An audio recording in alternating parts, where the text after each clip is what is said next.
We're standing in the real Egypt of the West. They added 1,000 years to the calendar just to hide the fact that the original Jews were the ones running this whole empire before the cleanup. I guess the truth is just a matter of who owns the copyright on the history book. We gave them a fake history. People think the Holy Land's across the sea. Egypt is right here on the Mississippi, and Israel is right here in America. The real Jews aren't who you think. They're the Moors, the melanated Asiatics they renamed to steal this inheritance. The real Jews, the true Yehuda, never left home, because Israel is right here in America.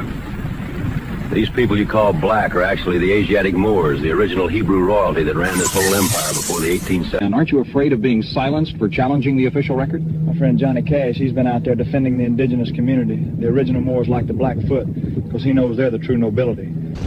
The folks you see over there in Israel now calling themselves Jew are just the Khazarians and Ashkenazi who adopted the culture around the year 800 to act as the undertakers for the real Moorish line. They took the names, but they don't have the allodial. But Johnny, surely these Moors are just a footnote in African history. What does that have to do with the American Indian? A footnote? Are you that fucking blind? Look at this palace behind us. That's Moorish science in stone. Black folks built that, not some so-called classical import. This whole estate belongs to Mr. Hamilton here. His grandfather, Alexander Hamilton, wasn't who they painted in the books. He was a Moor, a melanated Asiatic, just like Washington and the rest of the original nobility.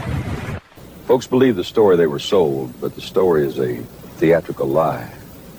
This whole estate, this whole country is the Maghreb Al-Aqsa, Northwest Amexem.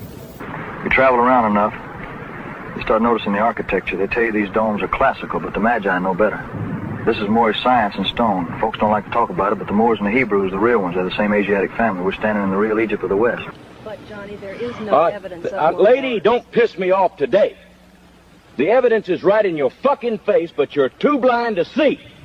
You're asking ignorant questions because you're reading from a copyrighted history book written by the victim. Mr. Presley, you've been vocal about Moorish history. Why the interest? And aren't you afraid of being silenced for challenging the official record? You see that dome? That's Moorish science in stone, man. I'm interested because they gave us a fake history to bury the allodial title of the original people. You see these sisters here? These are the Asiatic mothers, the high priests of Anu. Their mitochondrial line didn't come from across the water. It's been rooted in this American soil for 300,000 years. The resurrection is knowing you never left the garden.